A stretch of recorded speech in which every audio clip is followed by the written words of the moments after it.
I'm gonna move your stuff for a second. So, number one, thank all of you for coming, both members of the church and members of the senior group. I'm a little overwhelmed, so my voice may shake, but what the heck. I'm also sorry that we don't have a priest with us today, so you're stuck with me. And as a result, you're not going to get a whole lot of theology. You're going to get a little bit, but mostly you're going to get what I feel about stuff. So this is what I want you to think about.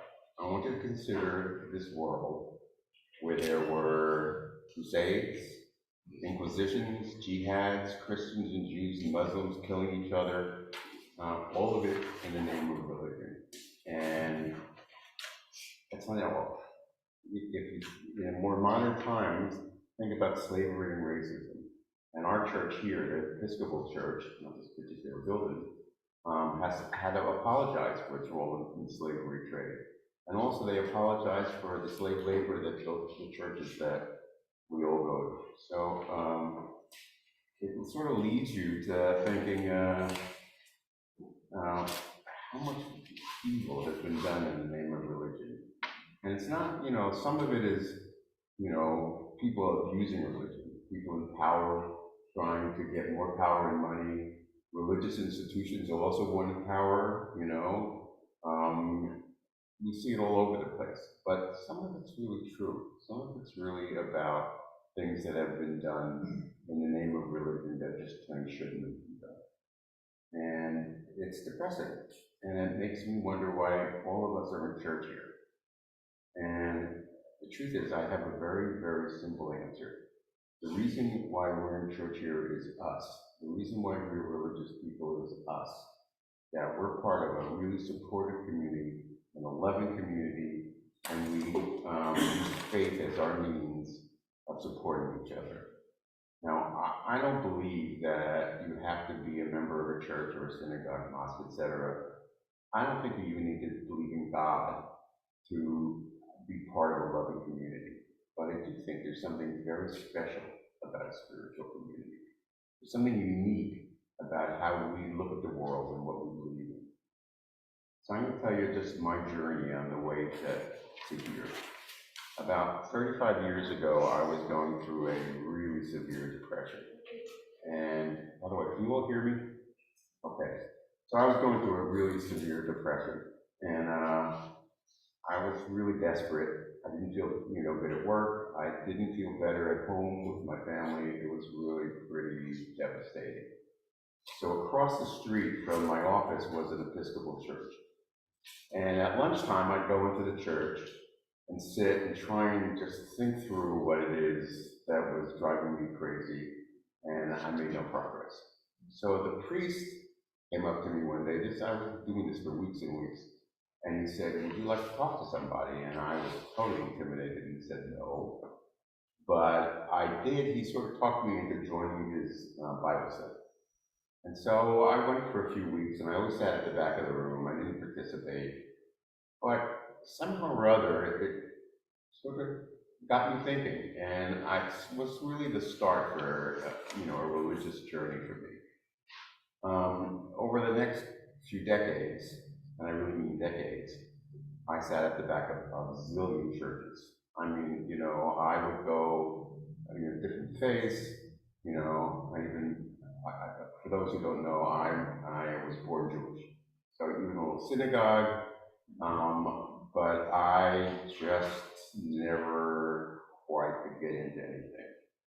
And I tried. I read a lot of books, most of which I didn't understand, but I couldn't find what I was looking for. And about 10 years ago, things really changed for me. When I lived in Brooklyn, after my kids grew up, we moved back to the city. And I was in Brooklyn, and I was walking down the street, and there was this line of people going into a building that was clearly a soup kitchen. I went into the soup kitchen and said, do you need anyone to cook? They said, sure. And so I started just chopping vegetables. And within a year, I was sort of the main cook. As some of you know, I like to cook. And so I realized that I had found something. And what I found was it was in a group of people that were dedicated to helping other people that I sort of found serious meaning. And at some point, I stopped. I continued to cook, but I would go out into the area where we served just incredible people who I'd gotten to know over a couple of years.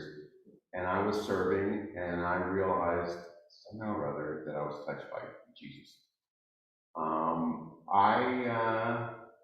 It was obviously a revelation, and I realized that this group of people was not just the people serving, it was the people who we served, and that I was part of a really meaningful group of people, and it was a spiritual group of people. So now I'm going to get to my notes here. So when the pandemic hit, my wife and I had a house up here, and we moved up to Carmel. And I immediately started looking for a church that, for religious reasons, but also one that did a lot of outreach. I went to a bunch up here, and then literally, I'm a bike rider, and I rode past this church, and I said, "Oh, the Episcopal Church, that's interesting." So I came in, and I met with Hal, who was then the priest, and I told him that number one, I was looking for, a religious center, but also it was important to me that we could do something in terms of outreach and preferably with feeding people. And he said, "Sure, go ahead," and gave me actually $500 to get started. And I have to say that it's amazing. With the help and the involvement of, people in this church, we built something that nobody ever thought we could do. That those of you who are from the senior group, you may not know that we also do bag lunches for people at food pantries. We do dinners for people at soup kitchens. I mean, it's remarkable, and it's all the people in this church who did it. So I've seen, firsthand what real community can accomplish. We keep this church running, and it's in hard times, but we keep it running. We have multiple outreach ministries, and most importantly, we care for each other. Whether we're driving parishioners, to doctor's appointments, bringing food to them, or communion when they're stuck at home. We bring groceries to them. We have financial support sometimes. We're there for each other, and we celebrate each other. We pray with each other. We mourn with each other. We are a group. We're a family. So I'll tell you about another community that is a lovely community, and that's the Senior Lunch Group. And we started small. I think the first time we were there were 12 people maybe. We've been as high as I think 65 or something like that in modern times. And these were people who didn't know each other. I mean, there was two here, one there, and three there, but we've come to know and care for each other, and I think of us as a real family. And I believe, that the people who come think that they are part of a family. People just, I'm happy, we're all happy just to serve, but the fact is everybody gets involved, whether you are, part of the church, or whether you're part of the senior community. People clean, they help each other, they bring each other food. I mean, it's a family, and I think that we've all taken ownership of the group. You know, they no longer come to the seniors, or to church. But if you remember Adrian and his mom Christine, I mean, we really sort of put out our hands to help them in many ways.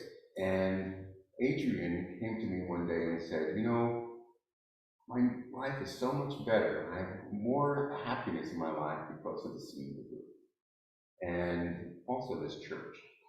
And that's really big. That's really big that I heard that. We should take enormous credit for that, but also a lot of that credit goes to God. And I believe it's the Spirit, the spark of divine life is in all brings us together. I can say that although I get really ticked off at some of the people in church, I love every single person in this church, and that's the truth. And you know, I'm only human. I get angry, but it doesn't matter. And I'm part of something much, much bigger than myself. I don't sit at the back of the church anymore, as you can tell. You know, I don't sit there with stuck in my own darkness. I find myself that I'm present, and I really am present in this church. So yeah, in the name of religion, horrible things have been done. Evil in every place is sort of inexplicable, and it's beyond all reason, and I can't figure it, and I'm sure none of you can figure it. But there is a divine upside. So I'm going to ask you, you don't have to answer, how many of you feel like you're just not good enough, that you sit in the back of the church, whatever church we're talking about? How many of us want to be involved, but we can't take the first steps? I'm getting there.